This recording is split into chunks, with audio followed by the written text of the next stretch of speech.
चला तर आज आपण चविष्ट आणि सोप्या पद्धतीने शिळ्या भाकरीचा चिवडा बनवूया। ही रेसिपी कशी बनवायची हे पाहण्यासाठी तुम्ही व्हिडिओ पूर्ण बघा। इथं मी 3 शिळ्या भाकरी घेतल्या तर त्याचे बारीक तुकडे करून घेतले। तर आता ते मिक्सरच्या भांड्यात टाकून असे बारीक करून घेऊ।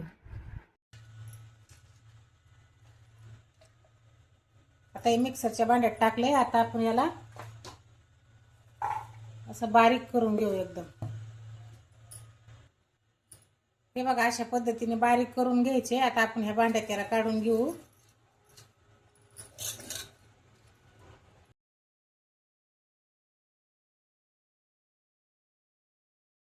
आता या मिक्सरच्या भांड्यात थोडेसे तुकडे ठेवलेत मी। त्याच्यामध्ये आता एक 10-15 मिरच्या टाकू आपण।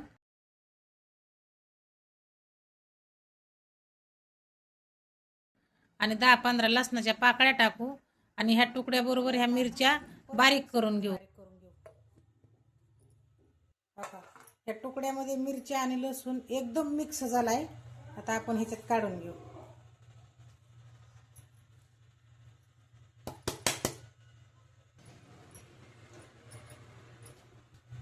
आता ह्याच्यात 1 चमचा मीठ घालू आपण। आता हे चांगलं मिक्स करून घेऊ।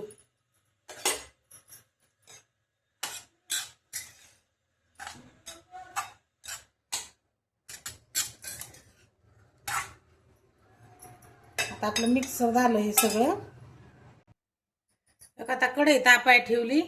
कढईला आपण जरा गरम होऊन देऊ। आता आपली कढई गरम झाली। त्याच्यात आपण 3 पळ्या तेल घालू। कारण ह्या पदार्थाला ना तेल थोडं जास्त टाकलं ना तर मग खूप चवीला चांगले लागतात, म्हणून थोडं जास्त टाकायचं तेल।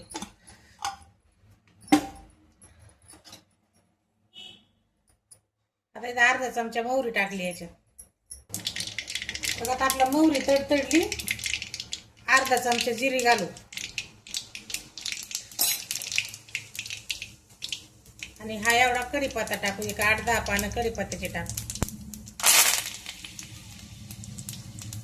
आता हे कांदा कापून घेतला मी। बारीक 4 कांदे कापले तर आता हे पण त्याच्यात टाकायचं।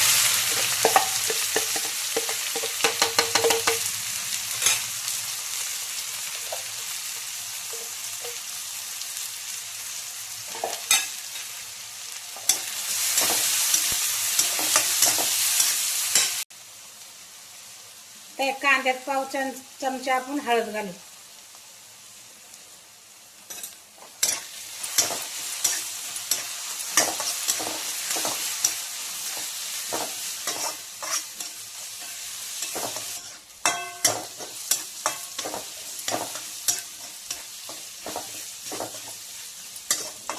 हे बघा आता आपला कांदा परतून झाला। आता आपण हे बारीक करून त्या भाकरी घेतल्या होत्या ना हे त्याच्यात टाकू आता आणि याला चांगलं मिक्स करून घेऊ।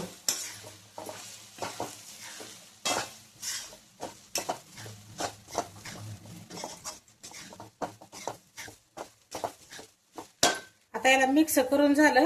एक 5 मिनिटं आपण याला परतून देऊ। परतायला काय वेळ लागत नाही, 5 मिनिटं परतून देऊ फक्त। आता आपले 5 मिनिटं झाले। आपला हा शिळ्या भाकरीपासून चिवडा तयार झाला। आता तुम्ही म्हणता ना हा चिवडा खायचा कशा बरोबर, तर हा चिवडा खायचा दह्यासोबत। खूप छान लागतो दह्यासोबत।